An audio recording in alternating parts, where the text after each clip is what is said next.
নমস্কার বন্ধুরা, আসুন আমরা এই অ্যাডেনিয়াম রিপোর্টিংয়ের আগে আমরা অবশ্য কর্তব্য কিছু কাজ করে ফেলি। কেন এগুলো করতেই হবে, অবশ্যই করা দরকার। ধাপে ধাপে কয়েকটা কাজ আমরা করব, সেটা দেখতে থাকুন ভিডিওটা শেষ পর্যন্ত। প্রথমেই আমার দিকে এইভাবে যাদের গাছ আছে এইভাবে গাছগুলোকে তুলে ফেলবেন পর থেকে। প্রত্যেকটা গাছ তুলে মাটিগুলো প্রথমে পরিষ্কার করে নেবেন, কেননা সারা বছর এই টবের মধ্যেই রয়েছে, রিপোর্টিং করা অবশ্য দরকার। মাটিগুলো ঝেড়ে ফেলতে হবে। এই যে আমার এতগুলো অ্যাডেনিয়াম গাছ রয়েছে, এই সবগুলোকেই তুলতে হবে, সময় সাপেক্ষ ব্যাপার। তো আপনাদেরকে আমি আজকে একটাই আমি এর রিপোর্টিংয়ের আগে যা করতে হবে সে কাজ করে দেখাচ্ছি। তো প্রথমে এই মাটিগুলো ঝেড়ে ফেলতে হবে পরিষ্কার করে। ঝেড়ে ফেলার পর এগুলোকে পরিষ্কার করে ধুয়েও নিতে হবে। চলুন আমরা এগুলো ধুয়ে নিই। এইবার এই যে এই শিকড়ে একটু যেন মাটি না থাকে সেইভাবে এটাকে ভালোভাবে ধুয়ে নিতে হবে।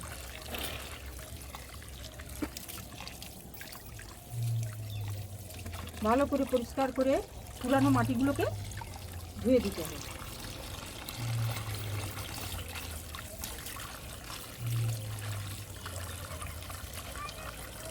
এবার এই ধুয়ে নেওয়ার পর আমাদের এটাকে কিছুক্ষণ জলটা ঝরে যাওয়ার জন্য রেখে দিতে হবে।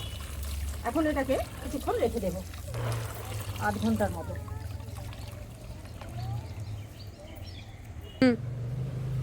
এই পরিষ্কার করে ধুয়ে নেওয়ার পর এবার যে কাজটা করতে হবে আপনাকে, তা হলো যে কোনো ধারালো একটা ব্লেড হোক, ছুরি হোক, আপনাদের নিতে হবে। ধারালো ব্লেড, নতুন ব্লেড হয় ভালো, নতুন ব্লেড নেবেন, ব্লেড থাকলে। আর যদি আপনাদের স্যানিটাইজার থাকে, স্যানিটাইজার, কিংবা এই যে এটা হাইড্রোজেন পারক্সাইড, এটা দিয়েও একটু এটাকে স্যানিটাইজ করে নিতে হবে, মানে যাতে না ফ্যাঙ্গাস লাগে ভবিষ্যতে, রোগ জীবাণু।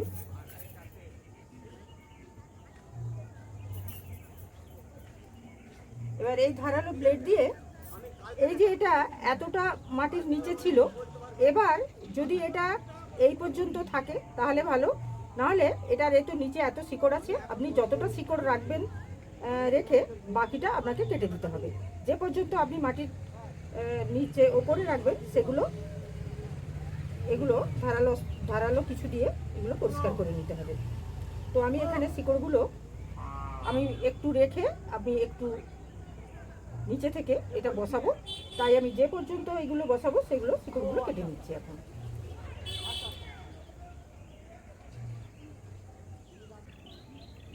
এখানে সব ফিডার রুটগুলো, এই যে সরু সরু সমস্ত ফিডার রুটগুলো আমি কেটে ফেললাম, আর এটা আমি ঠিক এই শেপে বসাবো।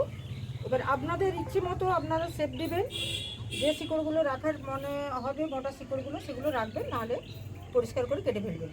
কিন্তু এই যে কাটা হলো শিকড়গুলো, এবার এটাতে অবশ্যই ফ্যাঙ্গিসাইড বুলিয়ে দিতে হবে, নাহলে এইগুলো থেকে ফ্যাঙ্গাস লাগার সম্ভাবনা থাকবে। এগুলো ভালোভাবে একদম এই কডেক্স সমেত এটা ফ্যাঙ্গিসাইড বুলিয়ে দেবেন। কাটা অংশগুলো তো অবশ্যই দিতে হবে,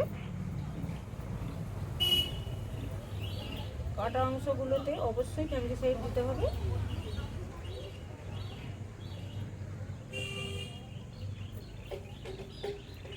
ভালোভাবে এই কডেক্স সমেত ফ্যাঙ্গিসাইড আপনারা দিয়ে দেবেন।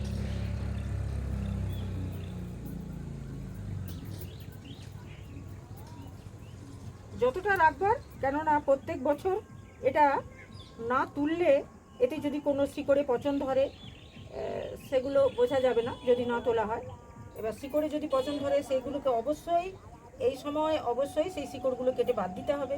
তো আমার এটা পরিষ্কার আছে, এতে কোনো সমস্যা নেই, তাই এটা শুধু ফিডার রুটগুলো কেটে দিলাম, দিয়ে এই কডেক্স সমেত এগুলো আমি একদম ফাঙ্গিসাইড দিয়ে দিলাম। এবার এইটাকে রাখবেন কোথায়? এতদিন রোদে ছিল, এটাকে এবার রাখতে হবে কোনো ছায়াযুক্ত জায়গায়। আপনি এইভাবে এটাকে দড়ি বেঁধে কোনো ঝুলন্ত জায়গায় ঝুলিয়ে রাখতে পারেন। যদি ঝুলানো না থাকে, এমনি কোনো ছায়াযুক্ত জায়গায়, একেবারে অন্ধকার না, যেখানে রোদের আভা আসবে, আলো আসবে, সেই রকম জায়গায় আপনি এইভাবে এটাকে শুয়েও রেখে দিতে পারেন। এটাকে এইভাবে রাখার পর ফেব্রুয়ারি, কিন্তু এখন আমি ডাল প্রুনিং করব না, ডালগুলো কাটবো না, ডালগুলো আমি এর পরের ধাপে কাটবো। এগুলো ঠিক ফেব্রুয়ারির মাঝামাঝি থেকে এগুলো রিপোর্টিং শুরু হবে। সেই রিপোর্টিংয়ের সময় আবার আপনাদের ভিডিও নিয়ে আসবো। রিপোর্টিংয়ের একটু দেখতে ভুলবেন না। তো আপনারা এইভাবে প্রসেস করে আপনারা এই অ্যাডেনিয়ামগুলোকে রাখুন।